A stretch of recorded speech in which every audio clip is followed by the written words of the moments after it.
বিসমিল্লাহে রহমান রাহিম। এই অডিও ক্যাসেটটি আপনাদের জন্যে উপহার স্বরূপ।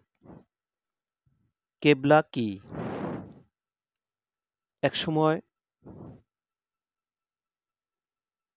কেবলা পরিবর্তন করিয়া আল্লাহ রাব্বুল আলামিন নির্দেশ দিলেন যেন উম্মতে মুহাম্মাদি যেখানেই যে অবস্থায় থাকুক তাহারা যেন মসজিদুল হারামের দিকেই তাহাদের খেয়াল নিবদ্ধ করিয়া লয়।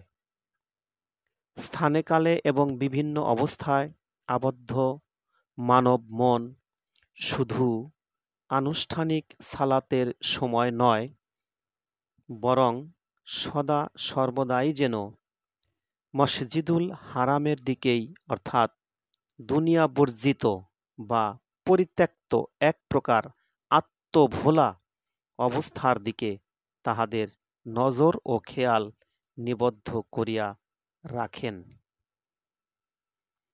মানুষ চেষ্টা করিলেই বস্তু নিরপেক্ষতার মধ্য হইতে তাহার সাহায্য ব্যতীত নিজ ক্ষমতায় বাহির হইতে পারে না।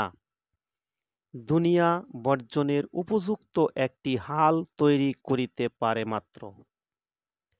মসজিদুল হারামের দিকে অগ্রসর হইবার প্রচেষ্টা ব্যতীত সত্য লাভ করিবার অন্য কোনো উপায় নাই। ঘোর বিপদে পড়িয়া মানুষ মুক্তির আশায় যেদিকে আশ্রয় প্রার্থী হইয়া তাকাইয়া থাকে তাহাই তাহার কেবলা। জ্ঞানে হোক আর অজ্ঞানে হোক, ইচ্ছায় হোক আর অনিচ্ছায় হোক, মানুষ বিশ্ববিধাতার বিধানকে মানিয়া চলিতে বাধ্য। তাহার বিধানকে কিঞ্চিৎ পরিমাণ অমান্য করিবার শক্তি সৃষ্টিকুলের মধ্যে কাহারও নাই। কাজেই সামান্য পরিমাণ আল্লাহর চিরন্তন বিধানের জ্ঞান হইতে মন মস্তিষ্ককে সরাইয়া রাখা নিতান্তই বোকামি। ধন্যবাদ সকলকে। আজ এ পর্যন্তই। আল্লাহ হাফেজ।